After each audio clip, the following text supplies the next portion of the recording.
Welcome to Mohawk Valley Vibes, the heartbeat of the Mohawk Valley. Each week we share inspiring stories, local flavor, and bring you the people who make our region shine. I'm your host, Gennaro DiLuigi, joined by my honorable co-host, Mayor Dana Sherry. Good afternoon, happy 4th of July, and welcome to Valley Vibes. My name is Gennaro DiLuigi. I'm sitting here with my co-host, Dana Sherry, the Honorable Dana Sherry, and we have special guest in the studio today, coming live from Tavalo in Utica. We are welcoming the one and only Chief Executive Officer of the Herkimer County IDA and a very busy man and a good friend, John Piseck. Good Hi, afternoon, both of you. Hi, Thank you John. very much for having me today. Just one quick thing. I'll have a lime with that. Okay, go on. We'll have to have the waiter come out afterwards and take her order. But John, thanks for coming. See, a lot going on here. I mean, listen, we've talked a lot in the past offline about all the stuff going on and the momentum really that Herkimer County has, and it's really enviable for some of the surrounding counties because honestly, the amount of positive attention and the amount of movement of economic stock, let's say, in Herkimer County has been really, really robust, and the leadership of the board and of course yourself as the CEO has been responsible for that because of your energy and your not taking no for an answer. You know, I think that's probably the one quality that I admire most. So without me saying too much more, I'd like to give you the opportunity to talk a little bit about how you approach your work as at the IDA and how you envision the IDA moving forward in Herkimer, and while you're dropping hints about different projects and stuff at the same time. Great. Well, thank you again for having me on this afternoon. And yeah, right, everybody, happy 4th of July. I'm going to be spending it with my grandson, so I'm very excited about that. You know, it's really a team effort in Herkimer County. It's a lot different than a lot of counties.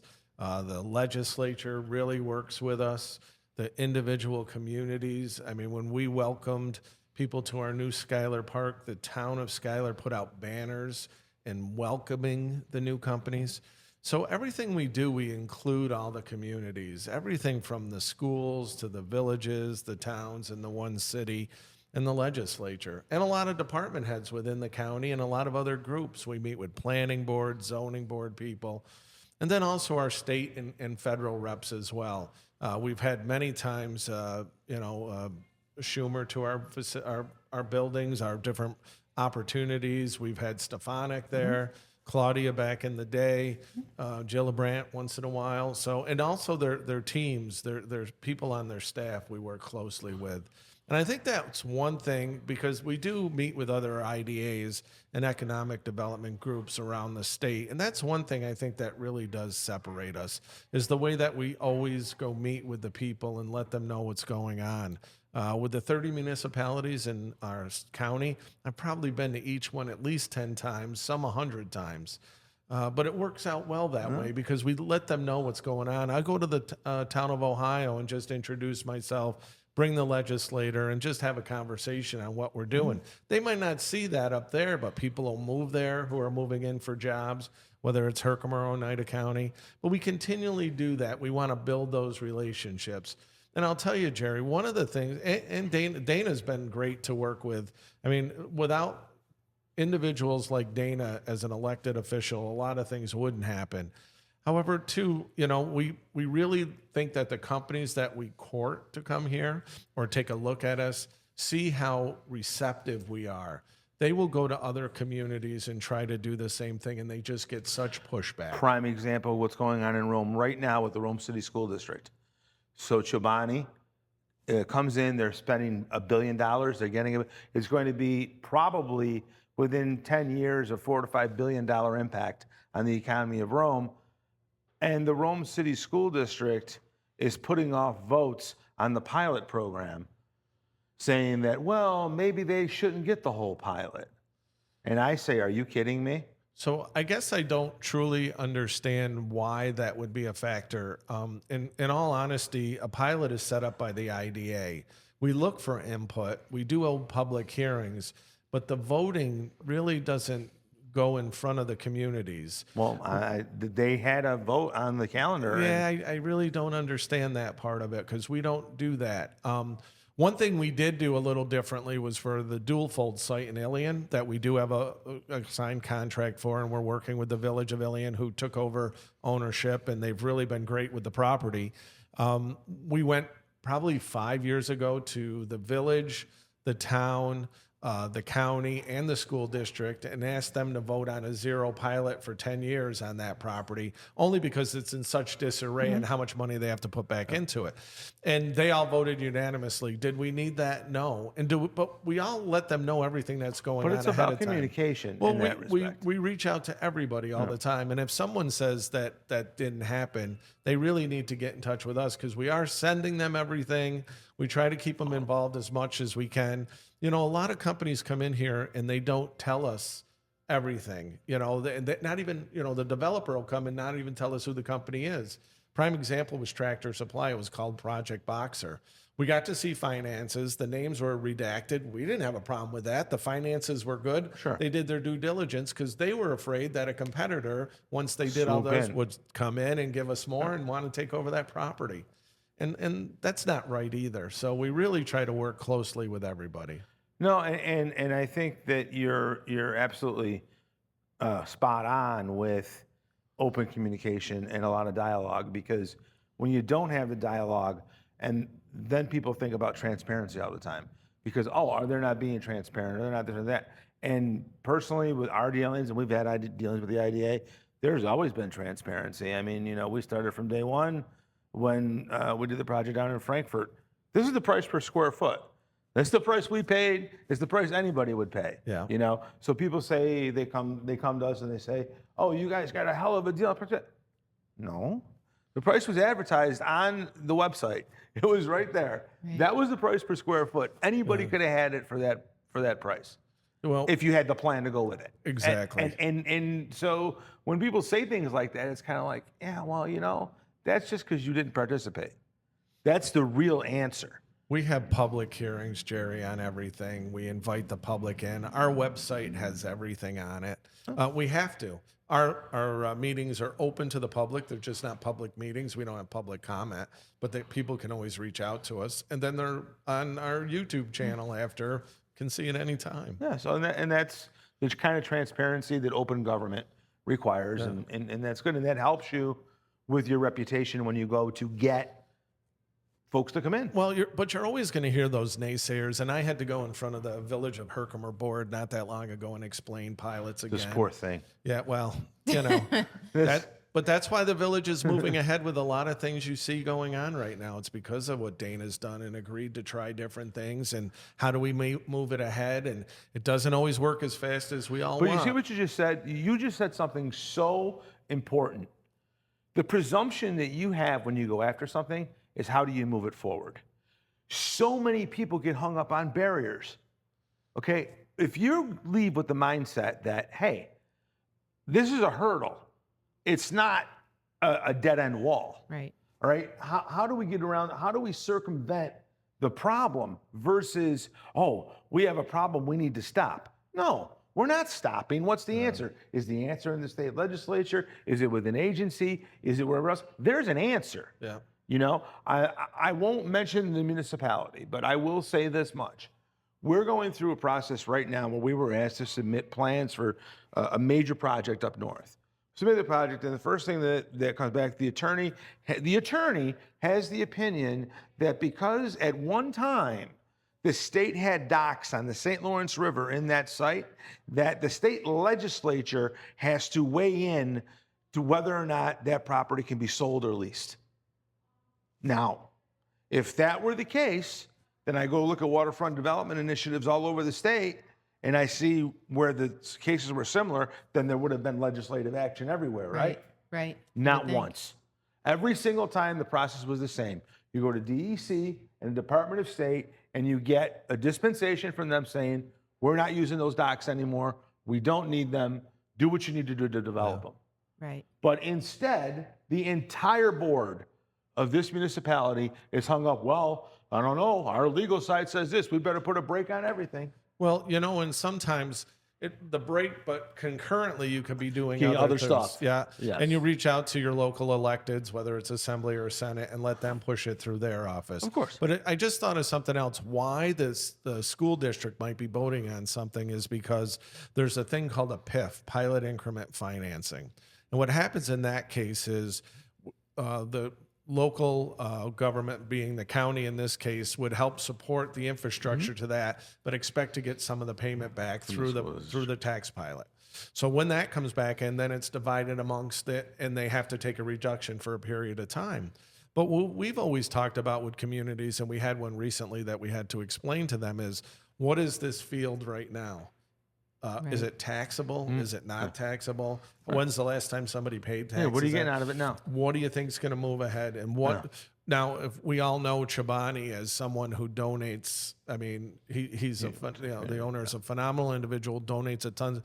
You don't think that school district is going to make out from this? Oh, it's so short-sighted to think they're not going to. But now, before they made that comment, if I were a board member and had a concern, I'm sure Chobani would meet with them.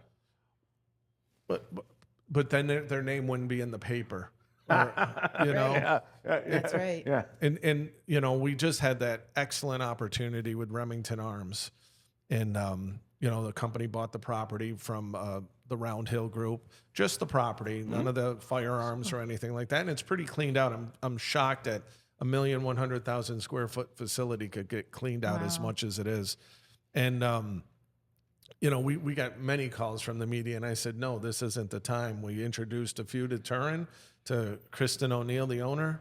She gave her reports out there, and we're moving on now and doing the next step. And that's going to be a recovered property that is going to generate a lot of benefit for all of the citizens of the county. The really. Mohawk Valley region. Are you kidding me? Yeah. I mean, just the opportunities, mixed use. There's a lot of things going on right now, what we can do there. We're working with them on a daily basis. Everything from, fiber optic connections to making sure electricity is good. Everything, we've had brought in through our grants, different environmental issues. So we actually did drilling inside, which was very cool. If you go to our website, Herkimer County IDA.org, we show them drilling inside the buildings, and it's very cool. So you said something interesting there, infrastructure. So like your IDA has always been very concerned with infrastructure, the water projects, the water line projects, all of those kind of things. And people really don't know how important those things are when it comes to future development. But when your area is being looked at as a potential landing spot for a major company, well, what are they looking for? They're looking for infrastructure. They're looking to make sure that if they come in there, they're going to be able to have all the things they need in order to function. Or a path forward, because sometimes we don't have it there yet. Because when you work with some of our larger providers, they always want to make sure somebody's signed on the dotted line before they'll even move ahead with a lot of these things. Makes sense. But everybody that we've talked to really does look on social media, on the internet, see what's going on in the community, see where the growth is, see how the communities get along. They'll send in people just to go eat at the diners, eat at the restaurants, talk to people, and get a flair for the area. That makes sense. I mean, it's almost like a secret dining situation for a restaurant. You send people in to dine in your restaurant, and then you get the report. And they send people out into the community, and they're like, give me a community report. Well, they're going to invest, millions of dollars, hundreds of millions of dollars, and then they're going to hire people from the area. They want to get a feel for what they're like. No, they're not just buying the property; they're buying the area. They're buying the whole region. The whole region, and the Mohawk Valley region really has experienced a renaissance because a lot of the leadership has been forward-thinking enough to understand that infrastructure matters. And Tractor Supply is your perfect example. That was the proof of concept for so many distribution centers. It was a catalyst. It truly was. And not just for your county. No, for other the whole distribution, area. Definitely. Yeah. Like up at Griffiths, the distribution center's there, and it really opened up a lot of people's eyes. Says, hey, we're 4 hours from everywhere. Yeah. And when you have truckers today with their 8-hour electronic logs, they're 4 hours out and 4 hours back. Well, geez, the Mohawk Valley is a hell of a place to leave from because you got a 1-day cycle. And you got low cost of living. Low We have a cost lot of of living. employees still available. We're at about 4.6% unemployment. Yeah. Companies look for anywhere from 3 to 4%, so we're good there. They don't like it much lower than 3. We have Well, they very need skilled workforce. workforce. We have great educational institutions here from, Herkimer College, Mohawk Valley Community College, SUNY Poly, Utica College, who just made an announcement. They're reorganizing, taking a look at what they're doing. You look at these, everybody's moving in the right direction. And there's momentum. I was speaking to a girl last night. I was dinner with Gina and one of her friends, and she moved here from Binghamton. And I said to her, well, geez, Utica and Binghamton have always been kind of viewed as sister kind of cities in terms of their demographics and how it goes. And she says, yeah, that used to be. She says, but I'll tell you the truth. She says, I moved to Utica. I didn't think I was going to stay. And she says, but I go back home. And she says, there's a sense of hope and progress here that doesn't exist in Binghamton. And she said, in Binghamton, all they care about is increasing the impact of the university. What can the university do for Binghamton? What can the university do for Binghamton? And she says, here, you don't see that because you see a lot of private investment. You see the hockey team, you see the harbor, you see Well, you all see the a lot of things going on. partnerships, private and public partnerships. Yes. More, I think, than you see anywhere else. I'm gonna say what else. And But so- you mentioned moving here. I know I grew up with Dana, and Dana moved away and came back. I moved away and came back, and we just saw some opportunity here. It's nice here. It's great place very to raise a relaxing. family. It's never going to lose that. I mean, it's No. a great place to raise a family. Great. But you think about things too, and when I lived in Albany, I knew a ton of people too then because I sold, and that's how you meet a ton of people in sales. Yep. But here, it's like we brought in a potential developer, and I go, who do you want here? And he laughed. He goes, well, get the sheriff. And I got on the phone, and I said, 10 minutes, he'll be here. No, I'm just kidding. I go, but that's what in these small 100%. communities. To that point, I was doing another podcast with Sandip, and Joe Griffo was sitting on the podcast, and he's like, how come I haven't been on your podcast yet? I mean, he says to me, how come I haven't been on your podcast yet? And I said, Joe, you're welcome anytime, Senator. And he's like, yeah, I definitely want to come on, and that's the kind of community we have. Yep. I'm supposed to ask him that question, Yep. and he's asking me. So he's aware that people People are very approachable. They're interested, they're engaged, and they want to participate. So I think that's great. and you see that firsthand, I do. every day. Yes. Even though and what's great about your situation, Dana, is that you exemplify what I was talking about. People have tried to put hurdles in front of you since you walked into the office. Yep. Okay. And we've talked offline and online, Right. and all those conversations are about, well, what's the problem?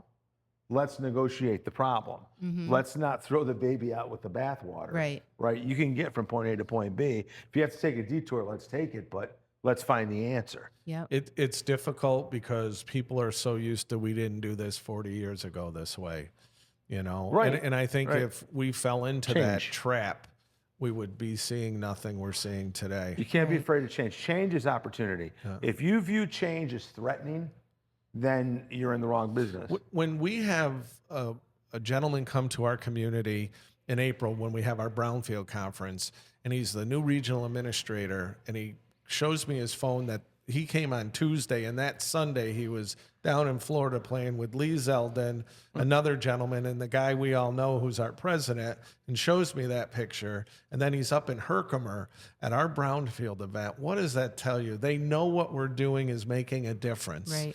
100%.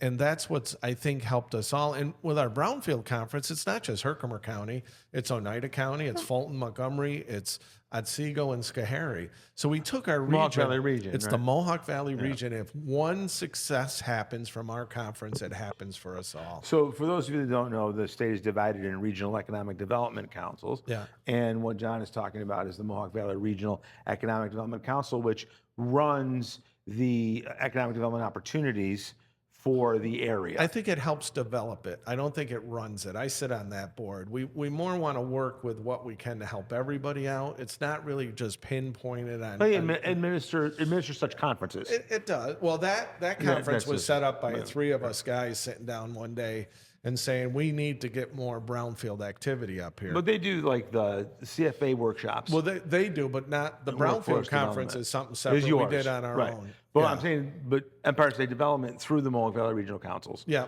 reaches out to the people. You know, and I don't think it's a bad way that they did it. I feel I sit on this Adirondack committee too, actually two different ones. And I worry about some of the smaller counties up there. Now that's crazy on my part, right? I should just worry about Herkimer. But there's a couple of smaller counties that get no visual anything. We try to include them. In fact, in our Brownfield conference, we offered Lewis County to come in, and they did.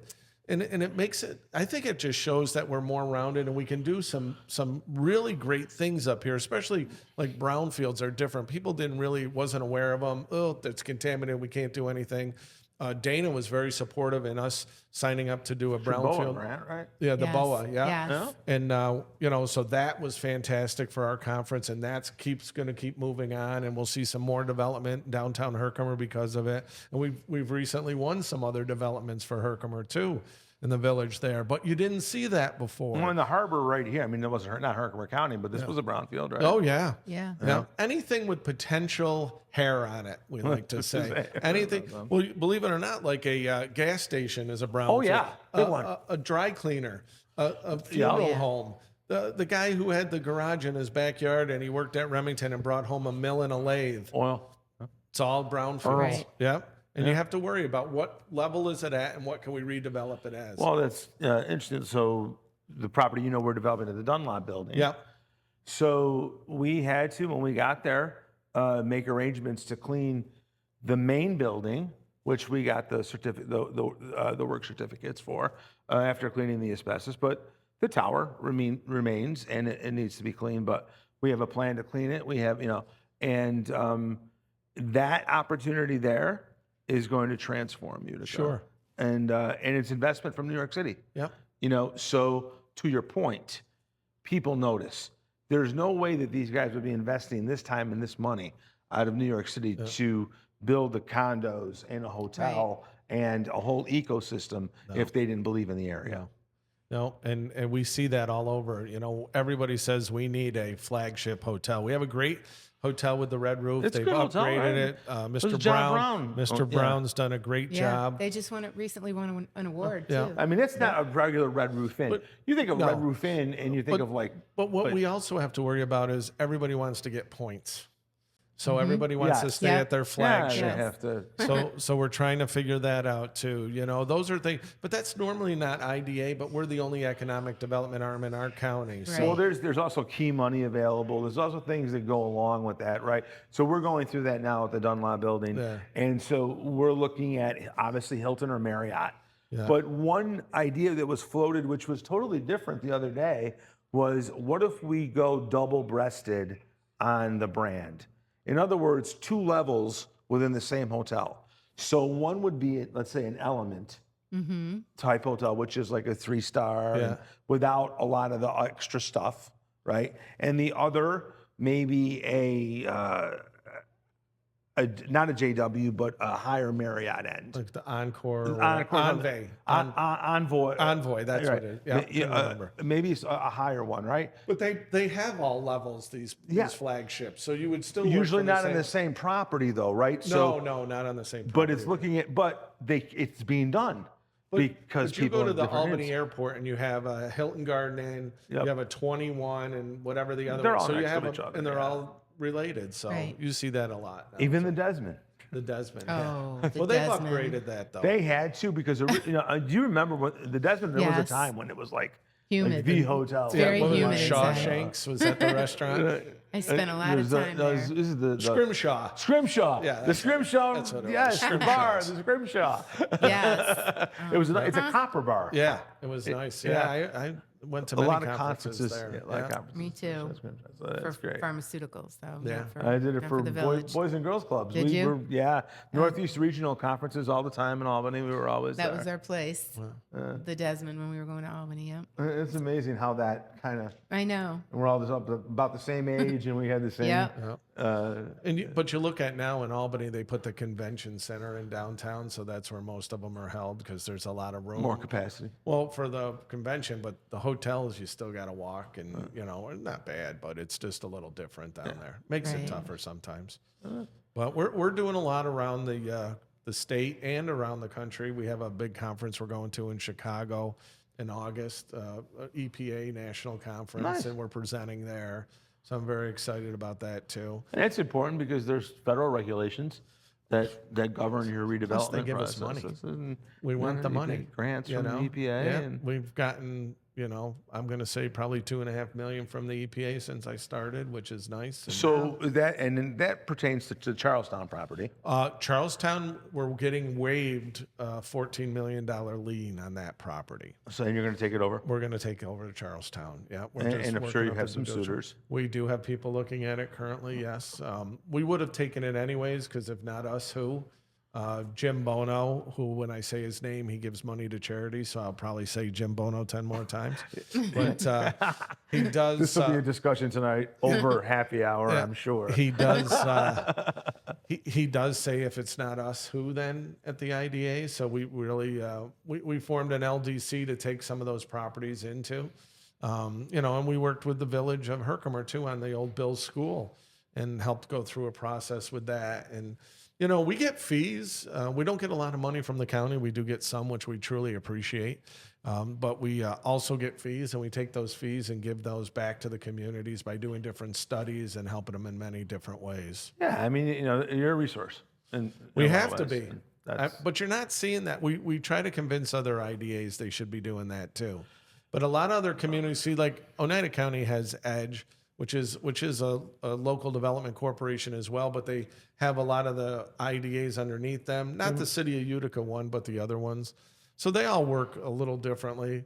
Some of the other counties or other communities have two, like they have a LDC, but we don't have that. I don't think we need that either. I think our board does both, the IDA and the LDC. It's more streamlined. I think so, and it works. We have a meeting after a meeting, and we can fund a lot of different things. The reason you would need that if you didn't have diversity of interest representation, but you get that. Yeah. So that probably is fine, I think, It's funny, when I first took over the IDA, it was tough to get board members. Now we have a list. Now they want to be on the idea. They do. Yeah. They do, which is great because we're getting some very good diversity to our board and a lot of knowledge in a lot of different Which areas. is important because Yeah. people come from different walks of life and they live here. So you want their perspective. It's not like it's just good practice to check a box. Right. No. Right? You want people's diverse point of views because they may raise something that you've never even thought of. Which that's what we hope for. That's why we Right. have a lot of dialogue with the communities as well. They need to tell us too. I don't know all the answers, and a lot of times we're working on, hundreds of $1 million projects. I can't be the only one that does that. So we work carefully and closely with a lot of individuals. Well, that's really good, John. Well, listen, thank you for stopping by today. This has been a really great conversation. I think people learned a lot from it. I do. Yes. Thank And you. you're welcome back anytime. Okay. If you have any announcements or anything you want to I'm make. just looking for the drink platform? coupon you told me I was going to get, so I Right. could go So out to just through that door. And I'd to only the say bar. that because left. it's really tomorrow's a day off. I Yeah. don't drink during work. or Just anything. through No, that I door know. to that bar. I'm only kidding. And But- and actually, we'll be working with Sal on a development project as well. I can't really No, that's okay. divulge it at this point, but Mr. Baruso has been invested in this area Yeah. for a long time. This was he took a big chance to come here to Tavolo, Yeah. and he's made it here. And now there's something else on the horizon Great. that he's going to be taking over. That's going to be very exciting. Great. And we're putting in a CFA for it, and I think it's going to be great for the Well, area. I think CFAs have really taken a little bit of a twist now that they're not as much geared towards manufacturing as they used to be. It's more towards the tourism and agricultural. Exactly. So we'd like to see some manufacturing brought back into that. Anybody Excelsior would. tax credits are good, but not great for everything. But we'll continue to do that, and we'll continue to work with mayors like Dana Sherry over there, because she's really brought a lot to our county and really has been a great spokesperson when we bring people through too. Yeah, she really is. She's a great rep, and Thank you. she does a lot for everyone she's affiliated with. Thank you. You're welcome. Thank you. John, And thank thank you you. Thanks, for everybody. working together with us too in Herkimer, because, there hasn't been a ton of cooperation initially, but now it seems like people are starting to see the progress and they're very excited to get involved. So it's made a big difference from when I took office in Herkimer to now, noticing there's like a buzz and a vibe in Herkimer now where people want to see progress happen. And I believe it's working together and showing people that we have great relationships and that people are vested here and they really want to see something change here. Won't be the same as it used to be, but there's going to be a lot of even better developments now than there has been 40 years ago. So I'm just excited to continue working with you, and your staff is phenomenal, and I love them thanks. and appreciate them. So Thank you very much for that, Dana. yeah. And now the end is near. No. Now we I'd say take a toast. We'll be back on the other side with Dana and I bantering about any number of things that are occurring. So see you on the other side of the break.